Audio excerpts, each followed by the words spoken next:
Minister of Center for Spiritual Living, Greater Baltimore's Reverend Dr. Raymont Anderson has frequently been referred to as a Renaissance man.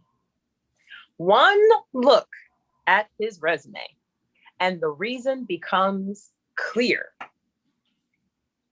As a lifelong learner with a passion for self-development, personal transformation, transmutation, and self-awakening, he lives his bliss as a teacher, mentor, speaker, minister, and so much more. His mission is to live, move, and be an active, that's authentic, compassionate, transparent, inspired, vibrant, and empowered, active member of society who serves to facilitate, elucidate, emancipate, awaken, and empower people and communities. Here he is.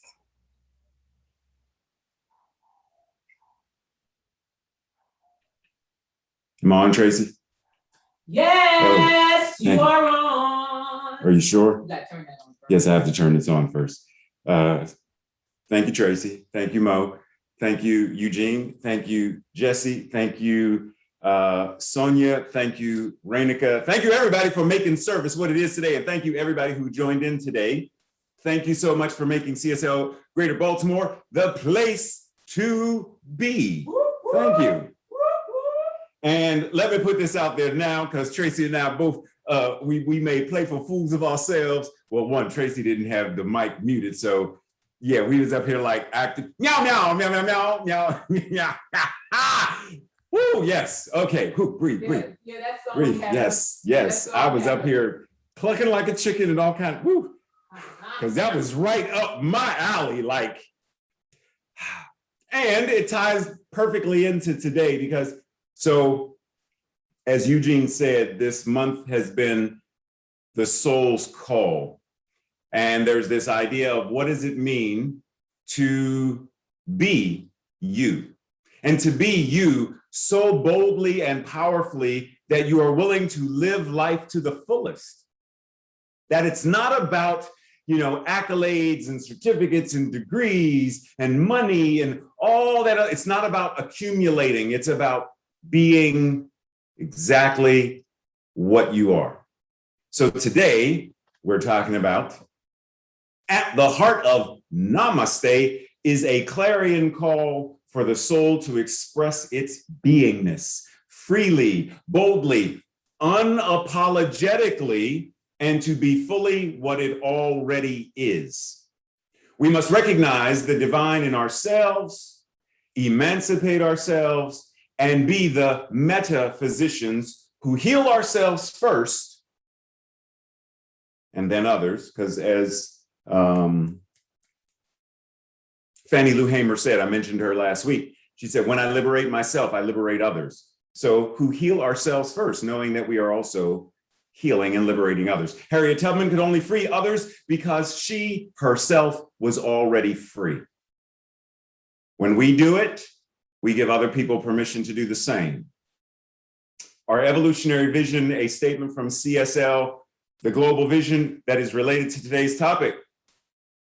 We see a world in which each and every person lives in alignment with their highest spiritual principle, emphasizing unity with God, or as I like to say, unity as God, and connection with each other, a world in which we individually and collectively, we are called to a higher state of consciousness and action.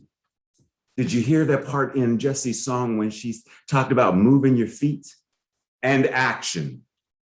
Namaste. We do it. We say it. Namaste. Namaste, as Renuka would say. Namaste or namaste, tomato, tomato. It's all the same potato to me in terms of, it doesn't matter how you pronounce it, it matters how you feel it. Right? We say the words, hey, how's it going?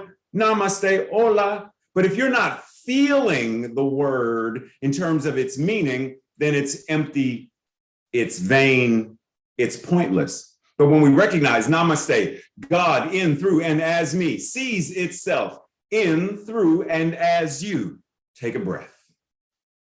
God, Spirit, the infinite power and presence that is in me, that moves through me, that is ever with me, and is incarnating itself as me, sees the exact same in, through, as, with you.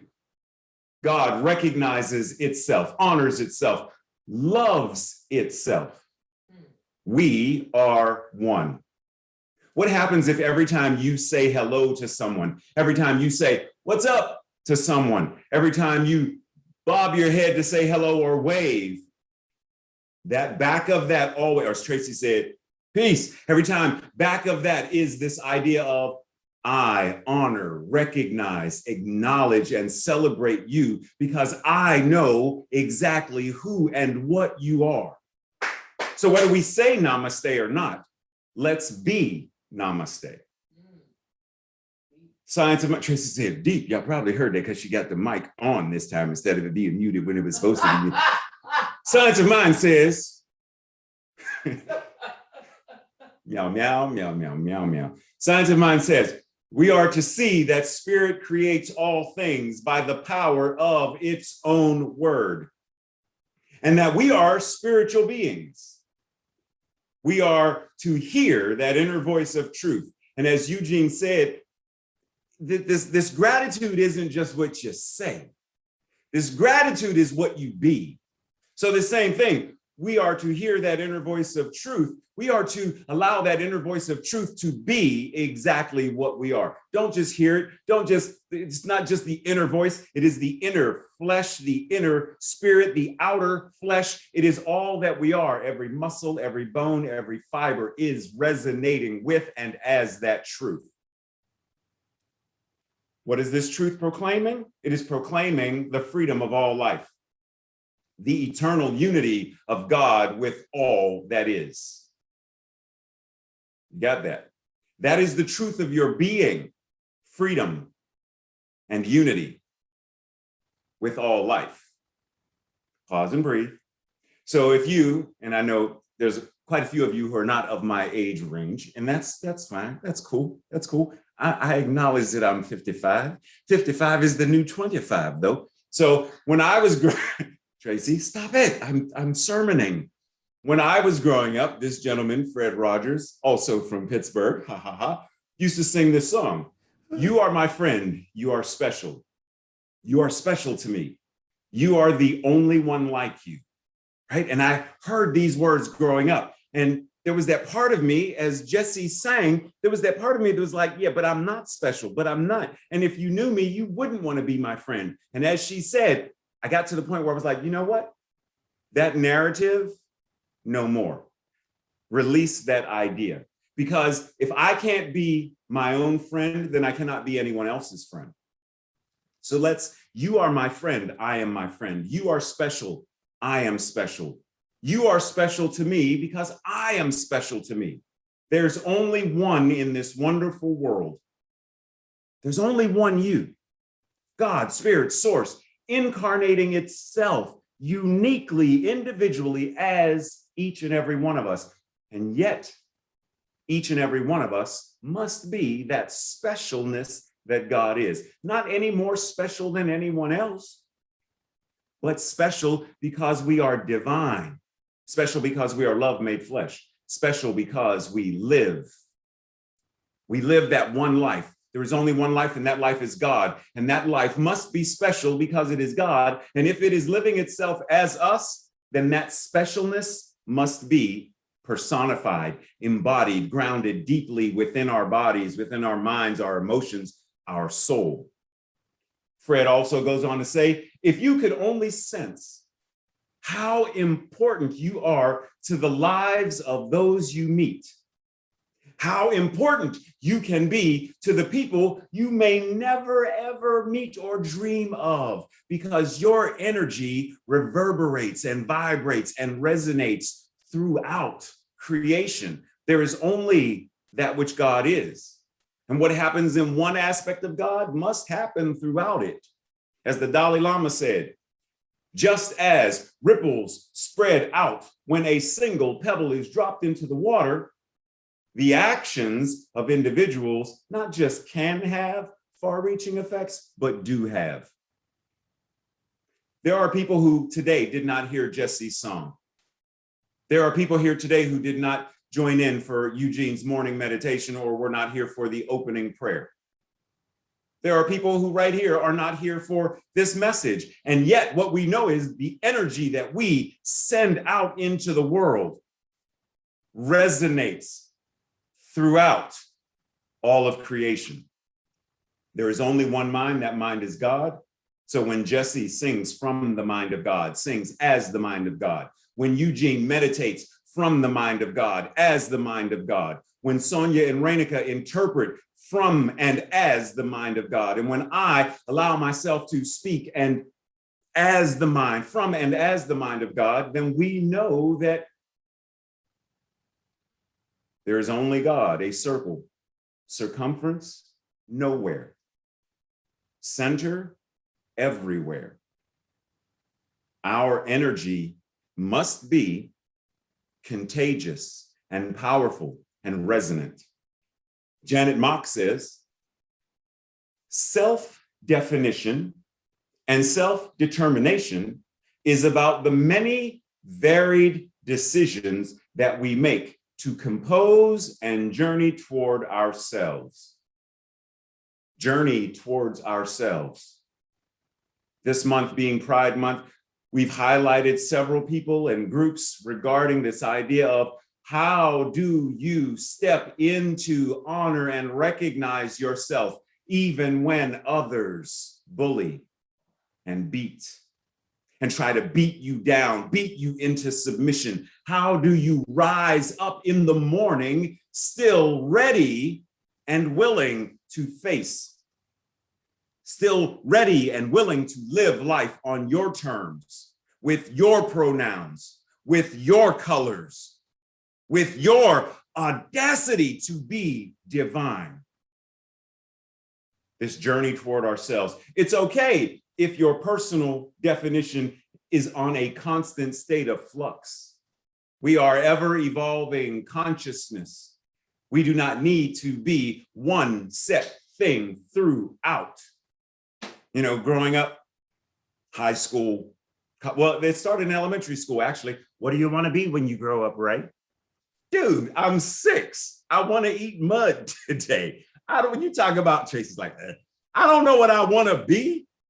Or well, I want to be an astronaut and a movie star and a musician and a superhero. And Ray, be realistic. Pick one. Dude, you don't know me.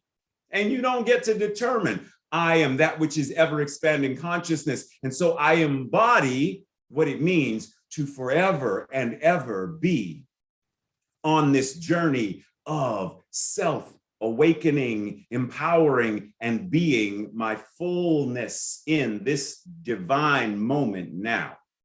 And when the next now moment happens, I will breathe into that and think into that and step into that moment by moment.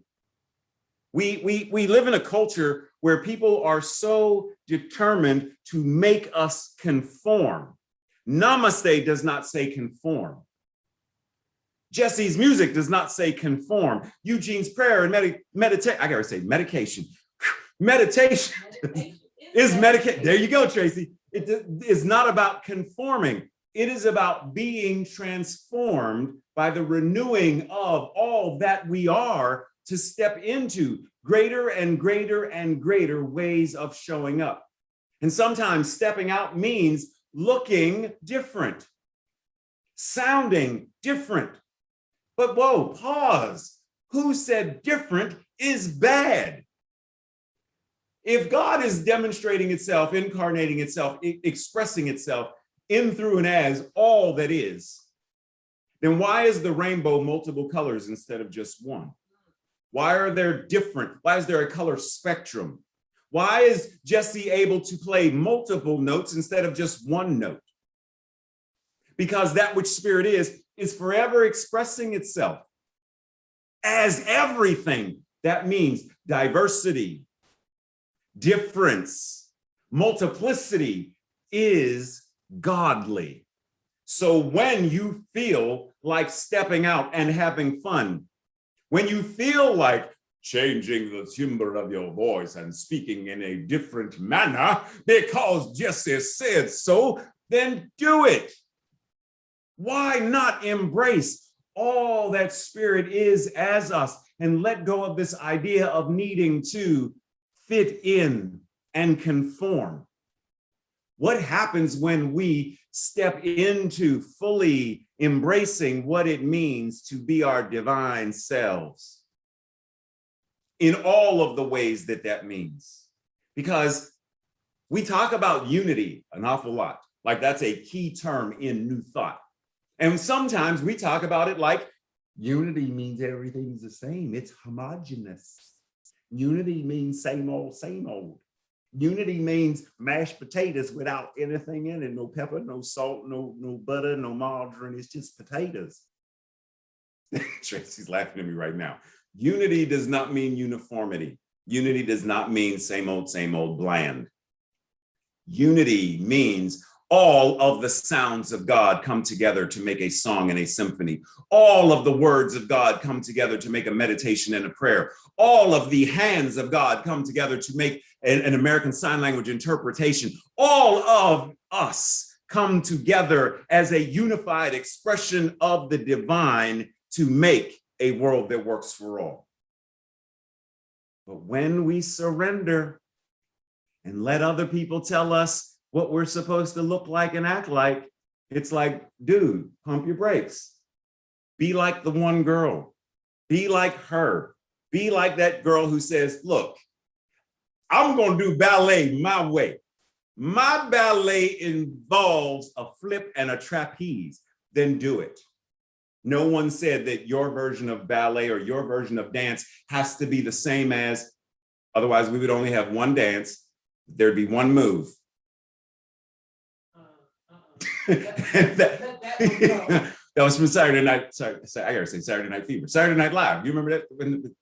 Okay, anyhow, that's all there would be. But we recognize in the same way, let your light shine before others, that they may see your good deeds and glorify your Father in heaven. Now pause, let's break this down for a second. Glorify, to honor, to be thankful, to praise, to raise or elevate. That they may see your good deeds and honor and be thankful and praise and raise their own consciousness and elevate. Your Father in heaven, your Father, your parent that is in heaven, your ability and willingness to govern, to lead, to nurture in the same way that a parent does. Your heaven consciousness, which is already within. So this parent idea, it is that part of you that nurtures you, that pours into you, that takes care of you, that gives you the freedom to cluck like a chicken and dance however you want to dance. It's that part. Be that, shine that, let that so shine forth that others see it and they're like, oh, wow, I want some of that.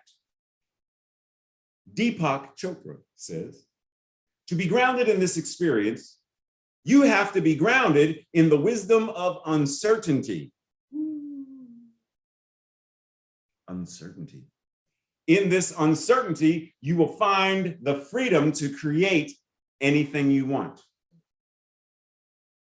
You get that? The uncertainty, that place of mystery, that blank page, that blank canvas, that blank songwriting page where there are just some lines where it's open to the infinite potential to be any song, any meditation, any prayer, any sermon, any dance. It's open. But because of this culture that wants us to conform and fit in, we're like, I don't know what to do. I'm so bound by this idea that I have to know before I go. I have to have my, okay, look, I got plan A set, but plan B is in case plan A falls short. And I got a C, D, E, F, G just in case A and B don't do what they're supposed to do. Right? I'm packing and saving for a rainy day because you never know. You never know when the other shoe is going to drop. You never know when, you know, Murphy's Law. I have to know before I can go. But if we're going to step into what this practice is, this philosophy, this teaching, then we must be willing to be in the mystery. And I mean, really be in the mystery. If I cannot have certainty, then I cannot act. How many of us have heard that, said it? I become immobilized or paralyzed by fear and the doubt of the unknown. Well, if, okay, so, I don't know. Inaction, procrastination, self-defeating thoughts, habits, and behaviors are the children of this kind of immobilization that I need to know, but we don't. We don't know where the next breath is going to come from. We don't even know if the next breath in this form is going to come, but we breathe and we let go. We breathe and we let go. We trust. We practice the practice. We don't know during service if Tracy's going to remember to mute the mic. We're not, nothing's certain. Or pronounce something correctly. But we go on. We trust. We practice. We do what is ours to do.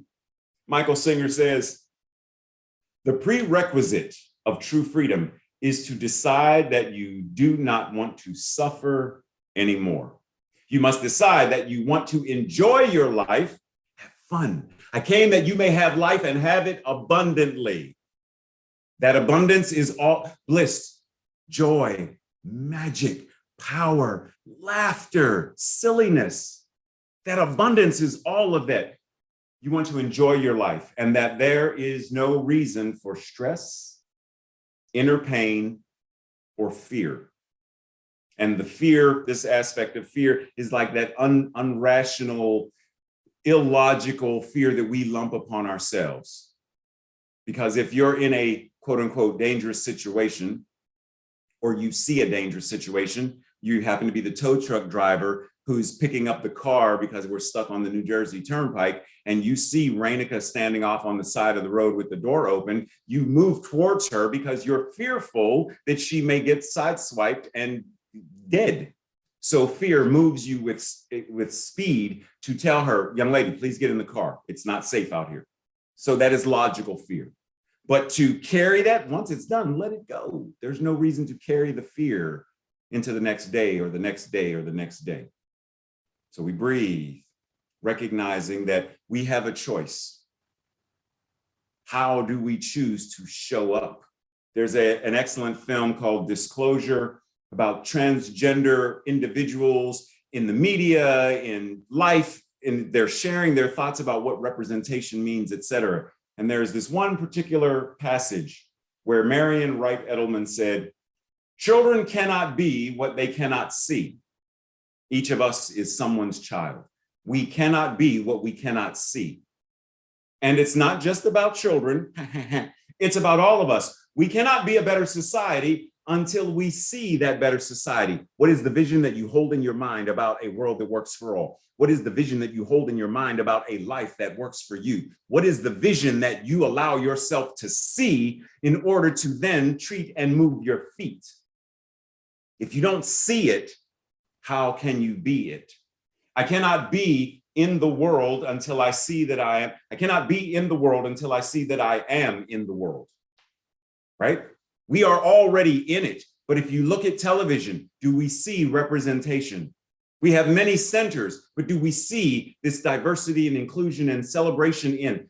Our task is to envision, hold the vision, and then live that vision, be that vision, be bold enough, unapologetic enough to command our lives, excellent stewardship, to be the very demonstration of a world that works for all, to step out and show others what it means to be loving, compassionate, silly, fun, blissful, magic, and powerful. As I said earlier, Fannie Lou Hamer said, when I liberate myself, I liberate others. When I liberate myself, when I am willing to have fun, when I am willing to be free, when I am willing to be unapologetic, then that must therefore go and infect others. Nelson Mandela quoted from, and we're all familiar, well, most of us are familiar with the Marianne Williamson passage. When you let your own light shine, you unconsciously give other people permission to let their lights shine. When you bring your light from under the bushel and you place it on the hill, you give other people permission to see your light and say, where's mine? I put that light out a long time ago. Let me start it up again. Let me renew the flame. Let me be willing to shine my light, even if those who are around me are unwilling to shine theirs. There was just a story shared. I don't remember where the graduation happened, but it's a high school graduation, and a queer student, valedictorian, begins to deliver his speech. And the moment he mentions, it's like a minute in, the moment he mentions being queer and not feeling supported, the principal unplugs his microphone, comes up on stage and takes his speech and basically tells him, this isn't the speech I approve. You need to do the speech I told you to do. So what does the student do? The student shines nonetheless. Speech was memorized. Students spoke the original speech, no matter what others wanted or demanded or thought I will not be silenced. I will not let my light be dimmed. I will rise. I will shine. I will breathe. I will sing. I will dance. I will be what God is as me, period. Are we willing to be that bold and step out? Rita Mae Brown says, the most revolutionary thing you can do is to be yourself, to speak your truth, to open your arms to life, including the moments of pain that we may experience, because those moments of pain do not have to be suffering. There are painful things that happen. A condominium just crumbled to the ground. People disappeared, people are missing, people are dead. That's pain. There are those who grieve and mourn. That is pain. We do not deny the pain. We do not run from the pain. We acknowledge it, but we also acknowledge that in that pain, there is a truth that demands to be spoken. There is a light that demands to be shined. There is a love that calls us forth into enveloping these people, praying, treating, and moving our feet. Are we willing to do that? Are we willing to be bold enough? So you see this image. What do you notice? Do you notice the one particular oddity? What about now? Do you notice him? So be that guy, just like the young girl on the right. Be her, be him, be the one who notices what the masses are doing and says no. Be willing to say, I will not allow myself. Have the audacity to say no. I will not conform to the pattern of this world, but will be transformed by the renewing of my mind and will be a force of transformation in the world. It takes courage to do this. It takes boldness to do that. It takes audacity to do that. Recognizing that there is something that is uniquely yours. That spirit is uniquely demonstrating, expressing itself in, through, and as you. What is that thing that makes you you?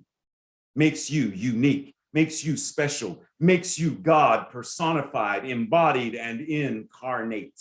What is that? Alice Walker said, I am an expression of the divine, just like a peach is, just like a fish is, and I have a right to be this way. That which God is expressing itself in, through, and as every one of us has a right, a divine right to be exactly what that is.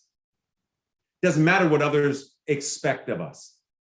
But I expect you to have children, but I expect you to have a job. I expect you to live here. I expect you to wear your hair this way or that. I expect you to be straight. I expect you to whatever they expect. What do you expect of yourself as the divine presence that is in expression as you? What do you expect? What do you expect your life of freedom to look like? What do you expect? Expect, meaning, what is it that you are placing into the soil? My expectation by putting a tomato seed in the soil, I expect a tomato to grow. I don't put a pumpkin seed in the ground and expect an orange tree. I expect what I plant. I expect what I pray to manifest. I expect the life I live to reap a just and equitable and harmonious equivalent. I don't expect to think poverty and get wealth. That's not in alignment. But I expect that if I treat and move my feet, I expect that if I have thoughts of love, compassion, power, and fun, that it must demonstrate in my life accordingly. What is it that you expect by your thoughts, by your words, by your feelings, and by your actions? What are you expecting to be, to demonstrate in this world? Okay, I don't say what again? Oh, I like that. Thank you for that. Today's, or this week's, Tracy's laughing at me again. This week's quote unquote journal assignments. Ooh, I like that. What does it mean for me to show up authentically, unapologetically, godly? What does it mean for me to show up in this way? What is your no? And what is your yes? To what things, when you say no, you mean no? These are non-negotiables. My no is my sacred no, and my yes is my sacred yes. That when I say yes to something, you trust and believe that it will occur. Integrity. That when I say no, no.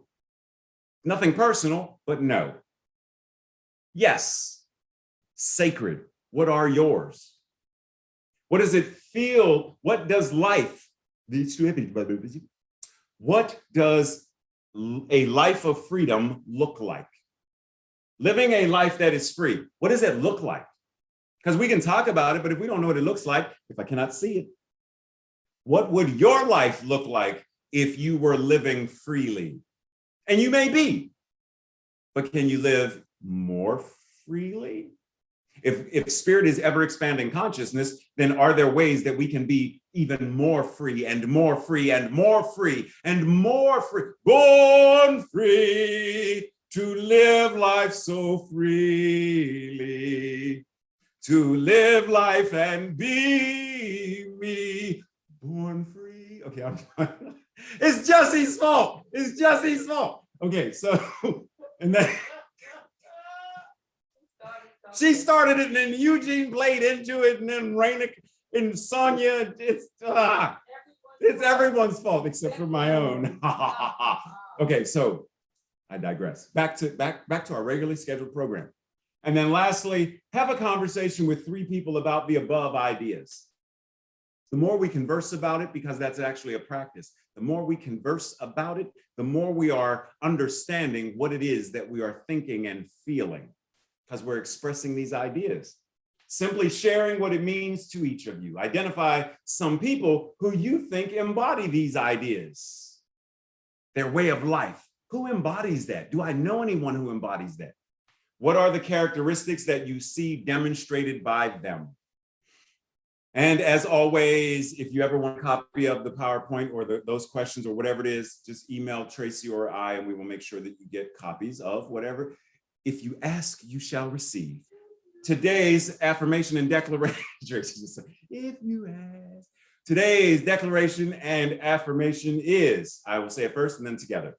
I consciously, confidently, and audaciously live my truth. Together, I consciously, confidently, and audaciously live my own truth. I know that's right, Tracy. I know that's right. So let us ground and anchor, knowing that this infinite power and presence of all that is present right here, right now, in its full, grand, glorious nature, in, through, and as all that we are. There is nowhere that any of us could go that we are outside of this expansiveness of God. It is all there is right here and right now. So let us go out and be that godly, glorious, beautiful, divine self in the world, and therefore give other people permission to meow, meow, meow, meow, meow. And so it is.